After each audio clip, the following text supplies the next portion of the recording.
the new formation, they're yet to be rolled out, SHIF. Yes. Okay. He can access more services which he will not access previously. So another thing we can talk about, it's the issue to do with our security.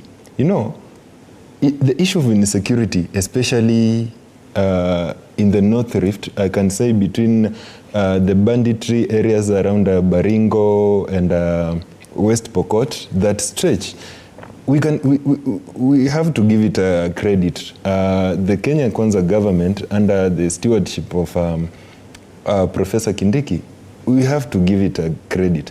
In the last ratings I checked, among the best performing CSS, Professor Kindiki was among the top, and it was attributed majorly on how he handled the issue of insecurity between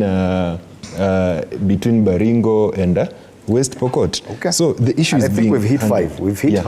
We asked for 5. We've hit 5. So I want Sakara now to. I mean, my friend Nabiswa, you know, I don't know you profess in which faculty. I'm an economist, and I expected that when you are going to defend the position of the government as far as the well-being of the society is concerned, you are to be statistical and factual. You are to speak of the per capita income, the GDP, the borrowing limit, the local domestic debt and foreign debt.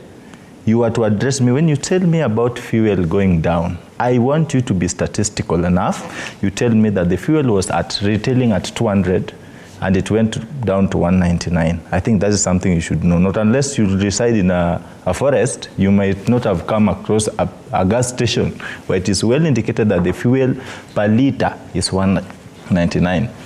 From an economic perspective, do you think it's a significant drop that is meaningful to an entrepreneur when you tell them that the fuel was at 200, then it's at 199, which is not 199, it's 199 and some cents on top of it.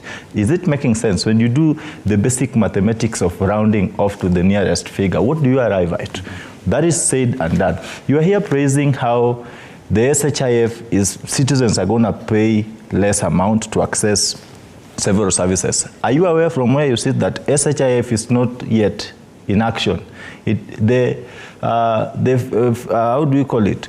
The first phase ought to take place between the month of July and August. We are currently still working under NHIF. Personally, I have a patient I use NHIF to access some of the medical services too. So when you're already speaking of how citizens are getting services at affordable rate, I don't know in which country this SHIF of yours is working, because where we sit from in Kenya, we are waiting for the shift to take place or effect in the month of July.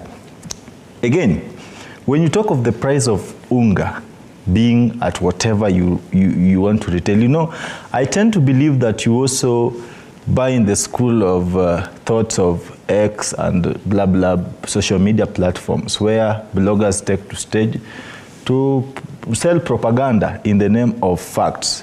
I am a family man.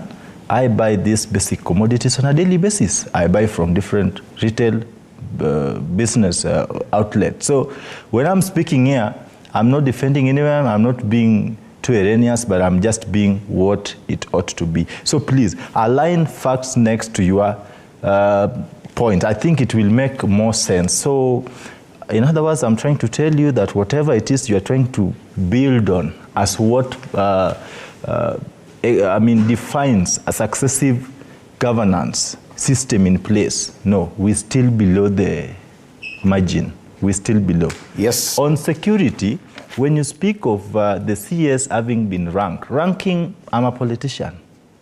I can tell you, some of these institutions used to call politicians in my own presence. Mheshimiwa, today we are doing our ranking. What position would you wish to be given? Because they've never been so clear, except for maybe InfoTrack and blah, blah. They've never been so clear on how they are ranked. What metrics do they use to rank those particular individuals, so-called performance excellence? So, my brother, at this point in time, the country is beyond rumors. Okay. It is a time that we have to speak what is there. Where there is credit, we have to give. And the breakdown of the poll is on page 5 of the Daily Nation. Country headed in wrong direction.